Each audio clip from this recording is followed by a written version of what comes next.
Hello everyone and welcome to Rob's Rogues, and I'm continuing my little Superman review section here, kind of in honor of the Man of Steel, which I have seen twice now as I'm recording this on a Sunday.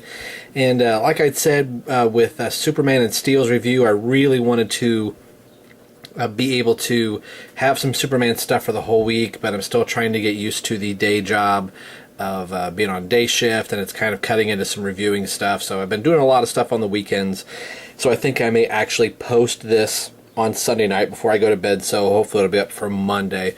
So I have a couple more things I want to do Superman related before I kind of kick back and start doing some of the things that I've been used to doing that are more Robin and Batman related to this channel. But the Man of Steel probably goes without saying. I imagine probably a lot of you have seen it, and it is a very good film. Like I said, I've seen it twice.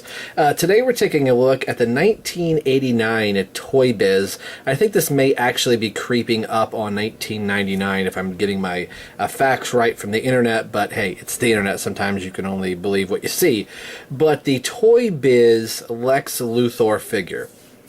Now, for those Superman fans out there and Man of Steel that have seen the movie, Lex Luthor is not in the film, but we do see the LexCorp logo appear a few times, a handful of times throughout the film.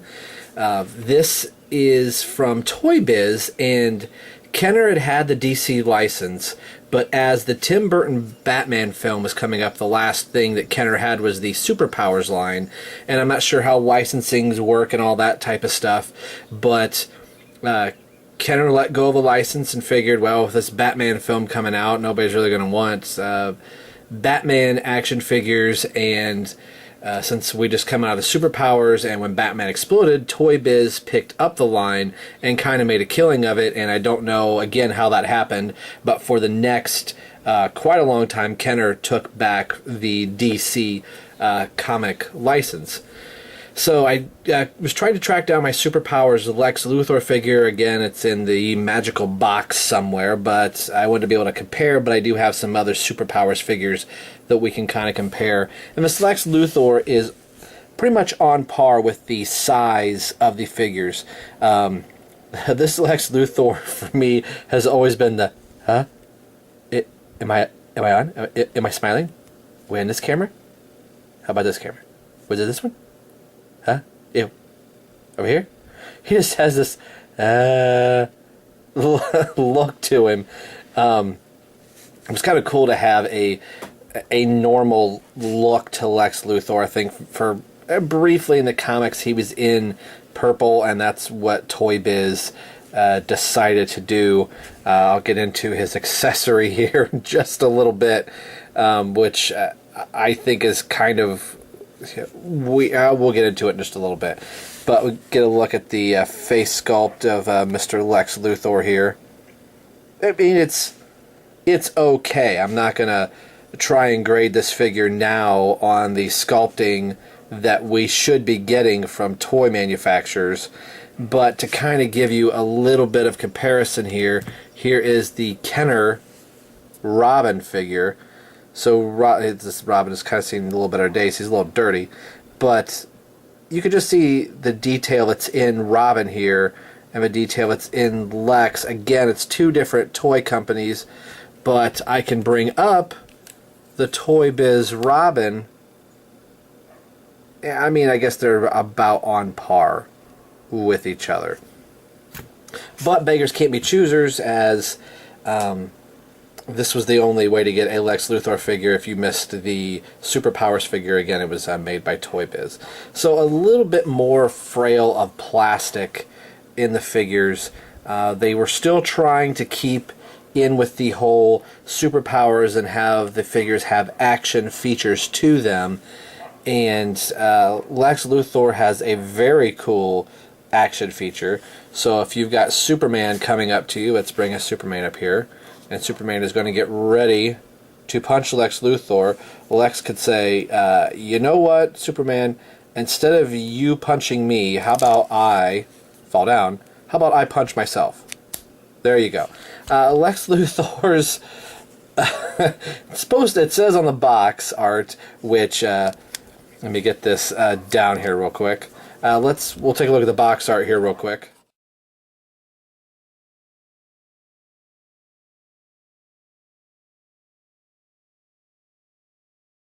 There you see the box art, and it says that it has the action punching feature, but the way they have his arm positioned here, it's not going to really knock over another figure.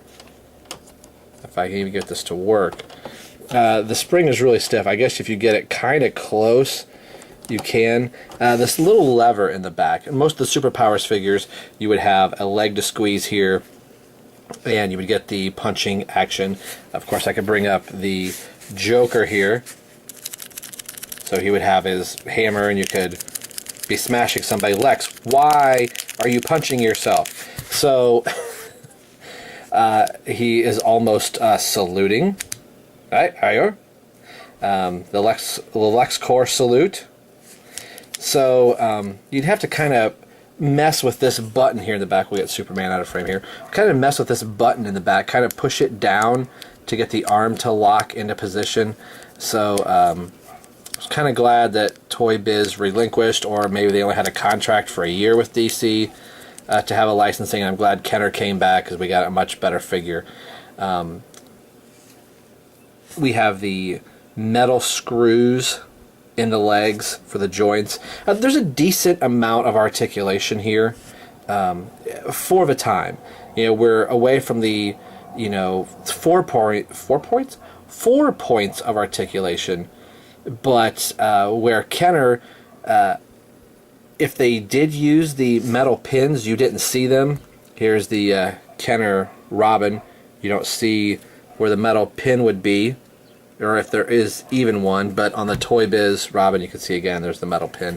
So that's pretty much what Toy Biz was doing, but you do have the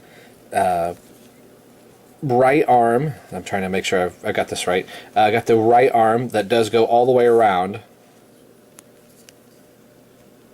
So he almost hits his would be jacket or rear end. This arm really doesn't do anything other than the feature. You can't do anything with it. Get the arm down. You can see there is a green band, which is supposed to be Lex having a kryptonite ring. So it's kind of like he'd be punching Superman, but instead he punches himself like, duh, man, Superman is strong.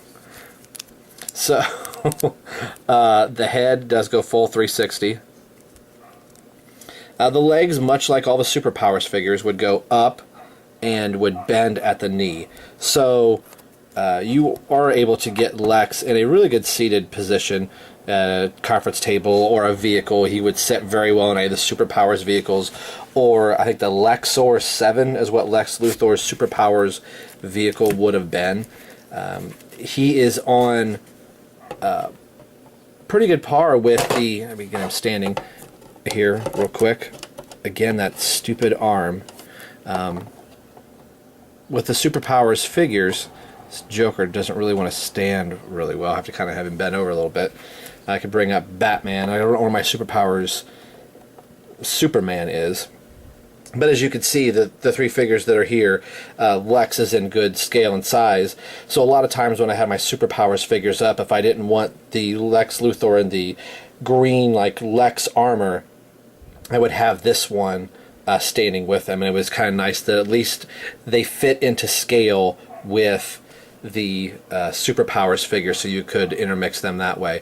Some of the other few Toy Biz figures that I have, I've shown Robin here on film, and then since this was the 89, I have the 89 original Toy Biz Batman, which I really haven't had him on film yet. It's the first time, so I'll do a review of him coming up before too long. It won't be like in the next week or so. I've got some other things planned, but we will at one point kind of look at some of the more Batman and Robins from this line. Since I took those down, we'll look at the accessories, and Lex Luthor has a purse, because what super villain doesn't need a purse? I know this is supposed to be a briefcase. I mean, it's a nice little accessory, but the way it's shaped, doesn't it look like your mother's purse? Maybe it should be Lois Lane's purse. I think it's supposed to be the briefcase, like, I have kryptonite in here, or I have $10 billion. But he comes with a purse, and he also comes with a gun that is pretty well detailed. This is the same gun that Bob the Goon, as he's listed in the Tim Burton '89 Batman movie, which I do have Bob the Goon. So, this very well, in fact, could be Bob's gun, or it could be Lex Luthor's gun. I have two of these guns, so I didn't keep them exactly with the figures that they were, but they're the same. Nobody's gonna know. So he does hold it pretty well, but I don't really see Lex Luthor using a gun, being that his main adversary is Superman. This gun's not gonna do too much to Superman. Die! Man of Steel! So, yeah, it is what it is. I mean, yeah, they gave us two little accessories. Generally, I just have him with his purse here. Maybe it's his lunch. I'm an evil billionaire. I have to eat my lunch today.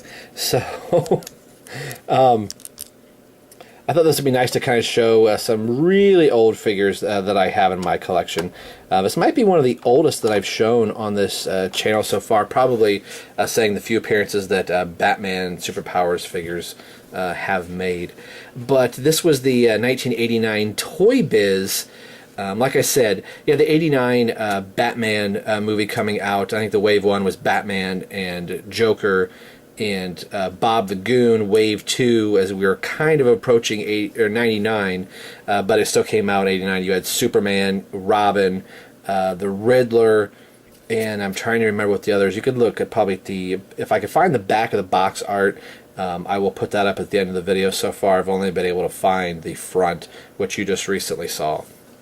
But I thought this would be nice to kind of keep a little bit more of the Man of Steel. I've got one or two more things I'd like to do for the Man of Steel before I kind of hop back on my normal Rob's Rogues trek here.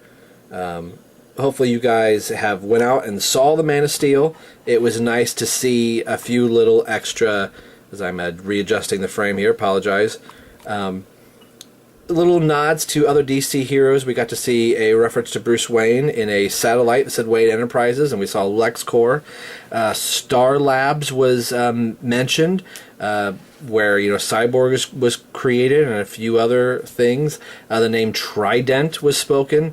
I don't know if that's a direct nod to Aquaman, but it was there. Take it for what you will. But for today's reviewing purposes, we've been taking a look at Lex Luthor. Again, from the 1989, I think they're called the DC Heroes, since you did have an '89 Batman line. But, as always, this is Rob for Rob's Rogues, signing off saying we will see you guys next time.